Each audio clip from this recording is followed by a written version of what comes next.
Las noticias de la hora en RCN Radio. Un juez condenó a 90 meses de prisión, es decir, 7 años y 5 meses de casa por cárcel, a Aída Victoria Merlano por su participación en los hechos que rodearon la fuga de su mamá, la excongresista Aída Merlano, ocurrida en octubre de 2019 en el norte de Bogotá. Merlano fue hallada culpable de los delitos de fuga de presos en calidad de cómplice y uso de menores para la comisión de delitos por la participación que habría tenido su hermano menor. Tras conocer la condena contra su hija, la excongresista Aída Merlano aseguró desde Venezuela que la Fiscalía General está llena de ampones y advirtió que deben estar preparados para cuando ella retorne al país. El ministro de Hacienda, José Antonio Ocampo, explicó los alcances de la decisión del gobierno de aumentar desde el próximo mes de octubre y de manera gradual los precios del galón de la gasolina. No obstante, el ministro Ocampo señaló que por ahora el alza de este año será moderada, aunque se abstuvo de dar un día exacto para el inicio de este incremento, que inicialmente será de 400 pesos por galón. Tras el anuncio del gobierno, la oposición desde el Congreso solicitó una tarifa diferencial de alivio para el sector del transporte público de pasajeros y de carga y el transporte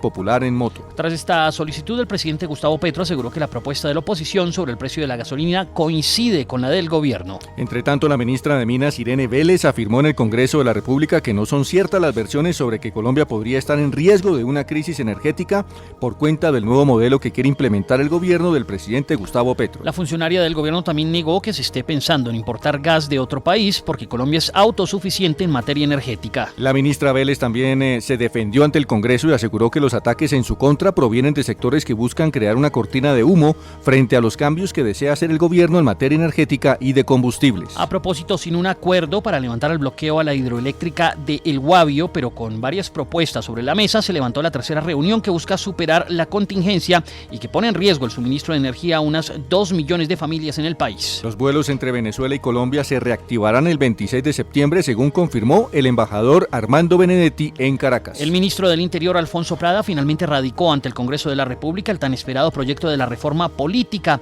El proyecto finalmente no incluyó la creación de una corte electoral. No obstante, la reforma política sí incluirá disminuir la edad para aspirar a ser congresista, el transfugismo en caso de querer cambiarse de partido y acabar con la reelección indefinida de congresistas. Otro de los puntos clave de la reforma política será la implementación de las listas cerradas y la financiación completamente estatal de las campañas políticas. Tras la polémica generada por la solicitud del presidente Gustavo Petro para que Venezuela sea garante del proceso de paz con el ELN, el ex negociador de paz Humberto de la Calle aseguró que las FARC jamás se hubieran sentado a negociar si no fuera por la ayuda de Hugo Chávez. La Corte Interamericana de Derechos Humanos condenó al Estado colombiano por la desaparición forzada del líder sindical y político de izquierda Pedro Julio Movilla, así como por la falta de investigación de estos hechos. Familiares de Álvaro Gómez Hurtado calificaron como un montaje la decisión de la Fiscalía de vincular al líder de las disidencias, alias Iván Márquez, en el magnicidio del líder político. La alcaldesa Claudia López radicó en la Cancillería una solicitud para que el gobierno venezolano tome acciones para aislar a los cabecillas del denominado Tren de Aragua que siguen delinquiendo desde la cárcel en el vecino país. Las autoridades buscan esclarecer el hallazgo del cuerpo sin vida de una persona en el río Fucha, en el sur de Bogotá. La Corte Suprema de Justicia estableció que solo las personas que están en el Fondo de Pensiones Público pueden anular su traslado de régimen pensional. Los restos de Isabel II regresaron este martes al Palacio de Buckingham,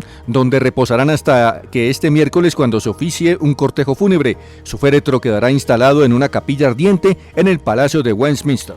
La inflación volvió a ralentizarse en agosto en los Estados Unidos por la caída del precio de la gasolina, pero sigue siendo muy alta por los altos costos de los alimentos. Rusia habría enviado $300 millones a partidos políticos y candidatos extranjeros desde el 2014, según reveló inteligencia de los Estados Unidos. Con Luis Díaz como titular, el Liverpool derrotó 2-1 al Ajax de Holanda en una nueva jornada de la Liga de Campeones. Por su parte, el Bayern Múnich derrotó 2-0 al Barcelona, mientras que el Eintracht Frankfurt derrotó 1-0 al Marsella. 24 horas de noticias en RCN Radio.